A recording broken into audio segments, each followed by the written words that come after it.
As Senate Republicans were deciding whether they were going to pass the House version of economic relief to Americans in the middle of this coronavirus pandemic, Rand Paul was the one Republican senator who was holding out because he wanted some concessions, not just from Democrats, but from Republicans as well.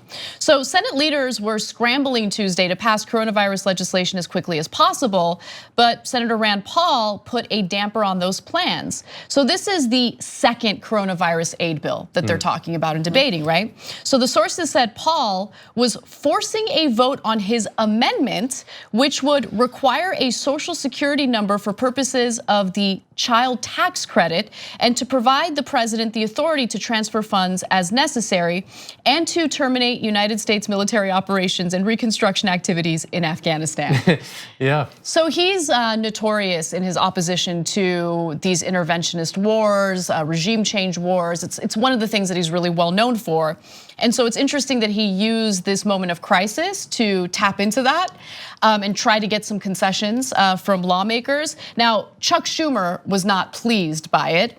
And so he said, in a time of national emergency, this Republican amendment is ridiculous, a colossal waste of time. We probably could have voted on this bill a day or two ago, if not for the need to schedule this amendment. And by the way, Senate Majority Leader Mitch McConnell was also displeased. He said, my counsel to them is to gag and vote for it. Sounds dirty. My counsel, well, just to gag and vote for it. Yeah, that's how I eat. Gag on it. My name's Mitch McConnell. Love to gag on the Senate bill. So let me just note that the bill did pass today. Yeah. The bill did pass today. So it expands unemployment assistance. It includes nutrition assistance. It increases resources for testing so people can get coronavirus testing for free. It also includes paid family leave up to 12 weeks, but it will now be offered to parents caring for children who are home from school because of the school closures.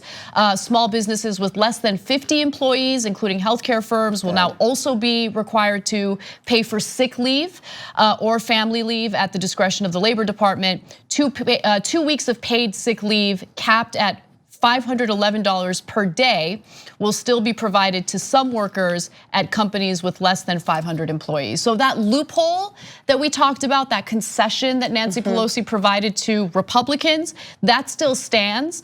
But lawmakers are still working on another version. Like, they just passed this for now. They're working on an improved version moving forward. We'll see how that looks. Yeah, I mean, if I understood his amendment correctly, I think the social security number put in there was like for immigrants, that right? that was basically targeting the undocumented population in this country. So it was basically just a turd with like, some frosting on top. Because like the frosting is, yeah, get out of Afghanistan, what are we doing still there? And then the turd being, racism. Yeah, it's so clear that he doesn't want to offer. Look, undocumented immigrants are people too, right? So you might disagree with how our immigration system works, but you're a lawmaker.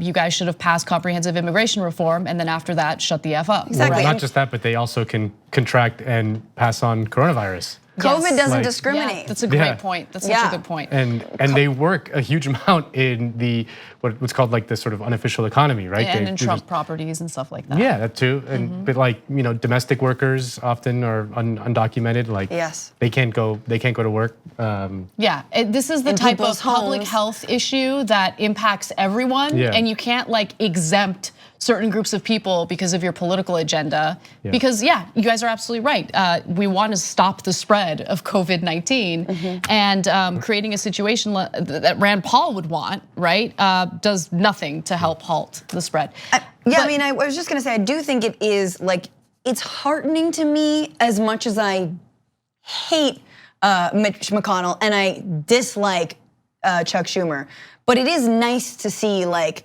Congress doing something, like some kind of agreement. Like, this is the moment where you need to be able to prove that as lawmakers, you can actually get stuff done. Well, look, if I were a lawmaker and I wanted to play the same games that have been played in Congress for years now, for decades now, I'd be concerned about pitchforks, and I think that might be part of it. Well, really? Yeah, I mean, if people can't like buy bread in 2 weeks, which like there's gonna be millions of Americans, like if there's no relief that doesn't come immediately, like people are gonna be like, I can't eat. I like literally cannot eat.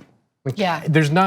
No one has any savings. No one. No one, no. And by the way, I just want to note, if you look at case study after case study, when do countries, municipalities experience an uptick in violence? It's when people are economically desperate, right? Financially desperate. And if they didn't act quickly, this situation would be even worse and it would devolve at a rapid pace. So I think that's part of the reason why that they were willing to act in this bipartisan way. And I hope that they offer more relief moving forward, because I don't agree with that loophole when it comes to sick, paid time off. It's woefully inadequate. I agree. Like it's woefully inadequate. So the second half of this though is the Afghanistan part of the story. And so like I'm of two minds on that, right? Because on one hand, is this really the time to hold up incredibly important legislation to make a point about wars? And by the way, I agree with him when it comes to Afghanistan. I agree with some of his foreign policy. At the same time though, when we're dealing with Congress that's full of like all these feckless, craven, spineless politicians who have no principles or morals, it is kind of nice to see someone who has, the cojones, I guess, to stick to his principles even when he knows that it's going to be a super unpopular thing to do. Yeah, I mean, he is a legitimate libertarian ideologue. I mean, which libertarianism is goofy and dumb, but he sticks to it and he's consistent with it. He's not like one of these people say like call themselves libertarian and then are just basically Republicans. But he is like a genuine libertarian ideologue. I thought I feel like it's Christmas if you're a libertarian. Now you're like, yeah, we could just like everyone run amok and everyone on their own, and there is no plan for the pandemic. Woo! Like, like I've been meaning to build this moat around my house for months, and now I have time to do it to keep out all the illegals or whatever. Like, I don't know how libertarians talk, but the point is like, I don't know why he's not celebrating, because the entire point of being government but also libertarian is ridiculous.